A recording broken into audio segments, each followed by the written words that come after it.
Today, I want to talk about the connection between the binomial distribution and the normal distribution.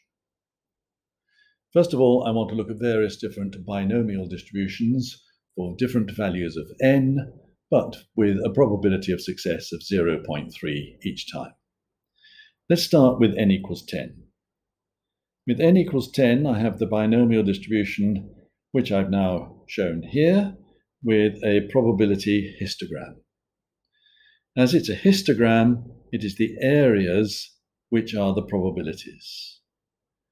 With a binomial distribution, we have a discrete population, 0, 1, 2, 3, 4, etc. But a histogram, the data must be continuous. And so to make this continuous, it's an idea you've met before. When we're thinking of 4, when we draw the bar, we have to put the bar starting at 3.5 and finishing at 4.5. Then we are treating the x-axis, or the horizontal axis, as a continuous function. Well, what happens if we're looking for the probability that x could be 4 or 5?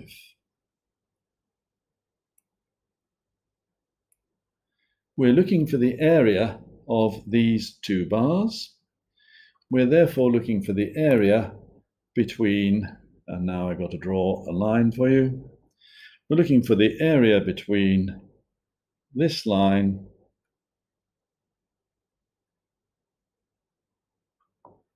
and this line. So that now is the area we are interested in. And so the probability that x is 4 or 5 is the area of the graph between 3.5 and 5.5. That's a rather important idea that we shall come back to.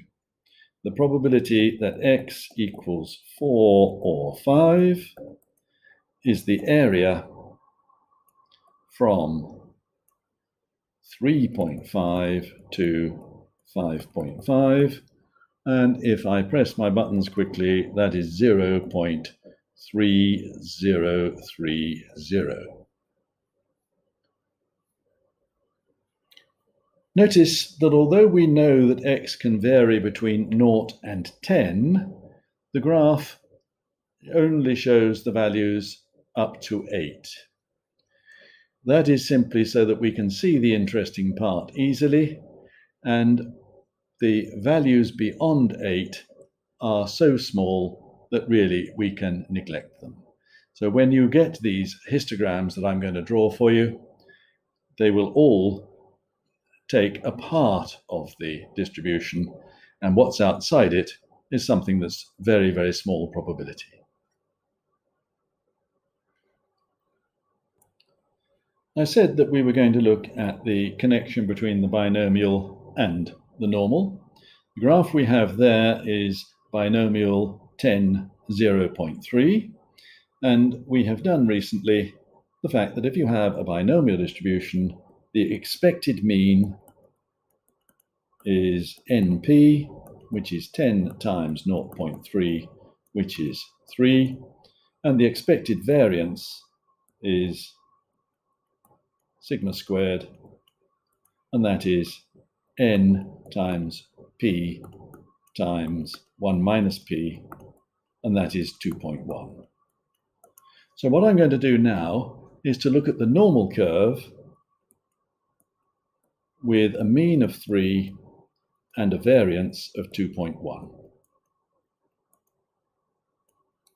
Make that one look a little bit better. So let's roll down and have a look at that. Now you can see both the binomial curve for 10 and 0.3 and the normal curve with the same mean and the same variance. Yes, no, I don't really like it. The normal curve is, of course, beautifully symmetric. The red rectangles have a lot to be desired if they're going to be symmetric. Just look at them. They stretch out more that way. You've got down, big there. It's not that good an approximation. What happens if we increase n to 20? Here is the binomial distribution for n is 20 and p is 0.3. If we calculate expected value of x, this is b 20, 0.3. If we look for the expected value of x, that is now 20 times 0.3, which is 6, and the variance of x is 20 times 0.3 times 1 minus p, 0.7, and that is equal to, what is it now, 4.2. So what I'm going to look at now is the normal distribution with mean 6 and variance 4.2. And I've got the binomial graph still there. So this time the general shape of the red rectangles is more symmetrical than it was last time. This is the normal curve, which has the same mean and variance. So that it's sort of on the way. What happens if we increase n now? Let's suppose we go up to 100 and we calculate the same mean. So if it's 100, 0.3, we would expect a mean of 30, and the variance we could calculate in the way that we've done it before. So let's go down and have a look at 100.3. Well, before I put the normal curve on, it's already looking better. It's already got a much, much more symmetrical shape. So let's see what happens when we draw the normal curve on top of that. Now we've got a pretty good approximation, if it'll sit there. We've now got a pretty good approximation to the red rectangles, the binomial curve. The normal curve, really, it's not at all bad. If I was to go on and increase n more and more, then this approximation would get better and better. I'm going to look now at what happens when n is 50. This just shows the numbers more clearly on the picture for me, and so when I want to do something, we can see easily what's going on. This we can calculate. I've done it there already for you, that the expected mean is 15, the expected variance is 10.5. If I now go on to find or to draw the graph, the normal curve, which is got the same mean and variance of that. What I would like to do to start with is to find the probability that x is less than 16. There is 16. If I want the probability that x is less than 16, then I'm looking for the area to the left of this line.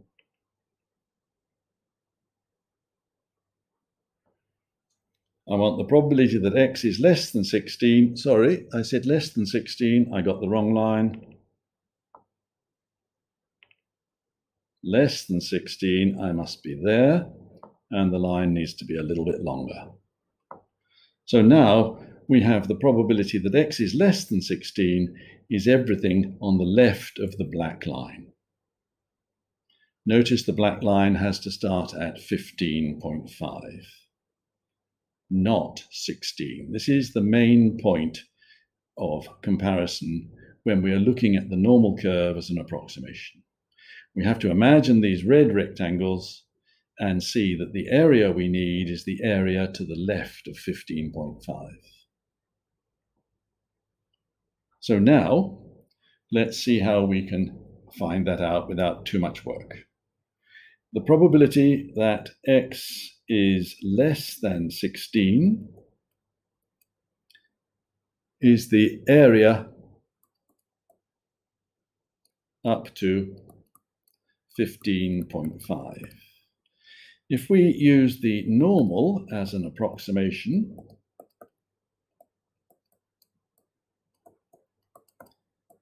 I like to change letters. Y is normal, and this was mean 15, and standard deviation was the square root of 10.5. So the variance is root 10.5 squared. Therefore, probability that x is less than 16 is going to be approximately the same as the probability that y is less than 15.5, where when I'm talking about y less than 15.5, I'm actually talking about the area under the normal distribution curve. That's the probability that y is less than 15.5. The probability that x is less than 16 is the area of these rectangles. Sorry, it didn't work quite. So you can see the area of the rectangles is approximately the same. It's not very different to the area under the curve. Okay, let's move on with that. We know what to do with a normal curve. When we want the probability that y is less than 15.5, when we have mean 15 and standard deviation root 10.5, this is equal to the probability that z is less than 15.5 minus the mean over the standard deviation. That is the probability that z is less than, and this is 0.15. I then look that up in my tables and I get 0.5596. Very much quicker, very much easier than trying to work out the area of all these rectangles. And with the parameters that I was using, we had 50.3. I could have looked that one up in the tables.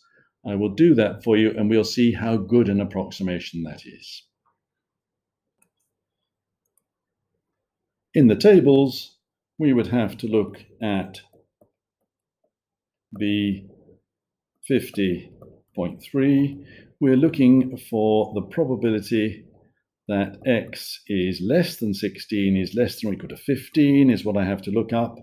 And this is 0.5692. So very close. We can't promise always to be this good in the approximations, but here, 5692, 5596, it's really, well, 1 in the second figure out, I think is good. In practice, we use the normal distribution as an approximation to the binomial distribution with n and p, when n is large and when p is near 0.5. Both of these are a little bit vague. Near 0.5 depends on the size of n. We'll look at one or two examples to illustrate this.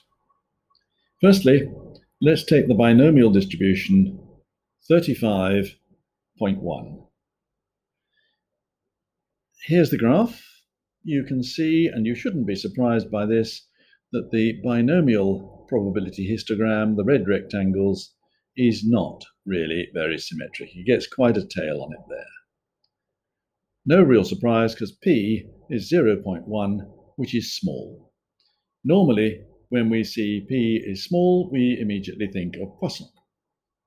So, p small, then use the Poisson approximation. If we're going to do that, we need the expected value of x. And in this case, that is NP is 35 times 0.1 is 3.5. So we approximate using y twiddle p0 3.5. Just remember that the mean there is 3.5. And then we were using a Poisson. So p small, not very symmetrical, Poisson. What happens if I increase the size of n? I'm going to keep p the same and make n larger. If we make n equal to 150 and then look at the diagram, you'll see now that we have something which is pretty symmetrical. And the normal curve, which you can see there, is a good approximation. So in this situation, although p is small, n is now large enough for us to think of using the normal. So we have something which is symmetrical. So it makes sense to use the normal approximation. Well, if we're going to do that, we need the expected mean, which in this case is 150 times 0.1, which is 15, and the expected variance, which is 150 times 0.1 times 0.9, which is 13.5. So we would now approximate with y twiddle n, mean 15, and variance 13.5. In this case, our expected mean was 15. In the previous one, it was 3.5. There's one more case I want to look at before saying what we do in general. What happens now if I take p as 0.9? P is no longer small, but the distribution or the probability histogram is no longer symmetrical. You should remember that if p is near 0.1, this is another case where the Poisson distribution is a good approximation. So if we're going to think about Poisson for this one, the first thing we have to do is to take y as what I call the opposite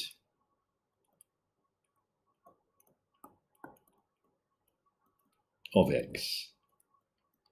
Then y is equal to 20 minus x, link between them, and y is binomial 20, 0.1.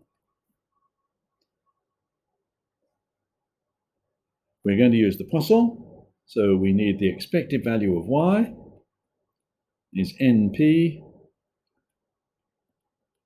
and so we approximate y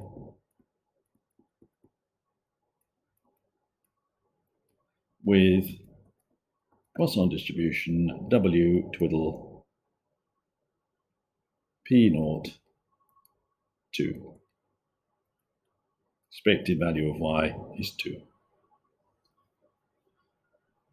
Well, we can summarize all this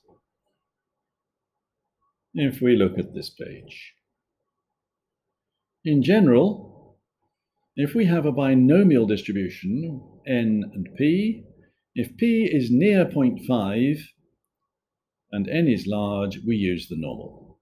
This is still slightly uncertain, but roughly speaking between 0.2 and 0.8, but there are exceptions if n is big enough. But certainly if p is near 0.5, we're not going to start looking at the Poisson.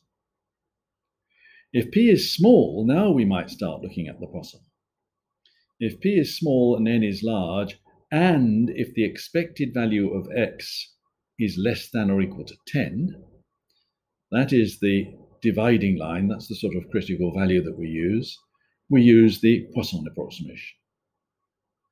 If p is small, n large, but e of x, the expected value of x, is bigger than 10, then we would use the normal approximation. Don't forget what happens if p is near 1. If p is near 1, 1 minus p is small. If n is large, x is a binomial distribution np. Use the opposite. Use y is n minus x. y is then binomial n, and 1 minus p now is small. So now we go up to the two conditions there and there. If the expected value of y is less than or equal to 10, use Poisson. And if the expected value of y is greater than 10, use normal.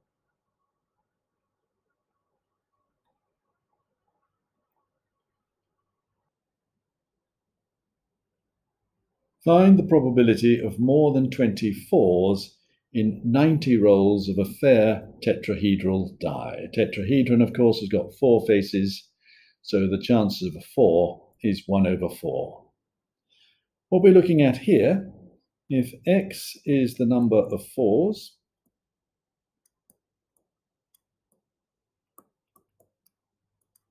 then x is binomial 90 trials, probability of success in each trial 0.25. We're looking for the probability that x is greater than 20. Well, we could do that using the formula NCR, p to the r, 1 minus p to the n minus r, etc., but it would take a lot of arithmetic.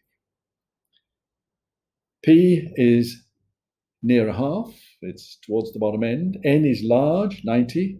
So let's look at a normal approximation. If we're going to look at a normal approximation, we must say what we're doing. The expected value of x is mu, which is np. That is 90 times 0.25. And if you work that out, you get 22.5. The variance is sigma squared np 1 minus p. That is 90 times 0.25 times 0.75. And pressing the buttons on that, we get 16.875. That gives us that sigma, standard deviation, is 4.1079, with more numbers on it, of course. What we now need to do is to approximate the binomial distribution with the normal. So we're going to use y, twiddle n, mean 22.5, and standard deviation 4.1079. So there's the variance when I've squared it. So that is what we're going to do. We're looking now for the probability that x is bigger than 20. We want the probability that x is bigger than 20. X is 20 is just above the arrow. We therefore are looking for bigger than 20. So we're looking for everything on the right of 20.5. So if we're going to use the normal distribution as an approximation, we're looking for this area under the curve.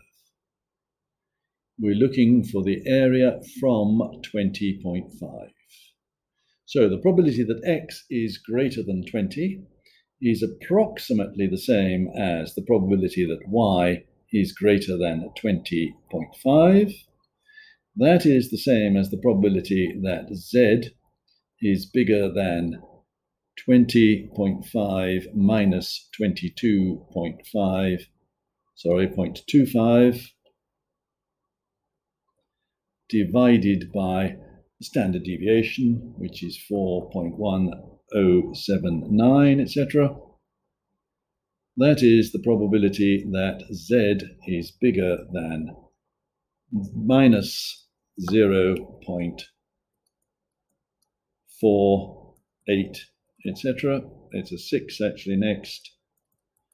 And so that is going to be the same. If we want the probability that z is bigger than minus, woohoo, not so good. We want the probability that we are bigger than minus 0.49. That is going to be the same as the probability that we are less than 0.49.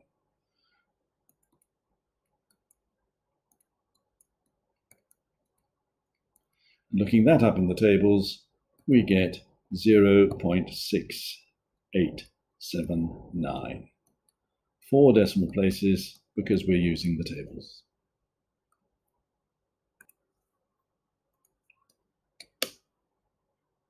When going from the binomial, which is discrete, with distinct whole numbers of x, from 20, we have to use y greater than 20.5. The difference between the two is called a continuity correction. We have to do something to allow for the fact that the normal distribution is continuous and that the binomial distribution is discrete.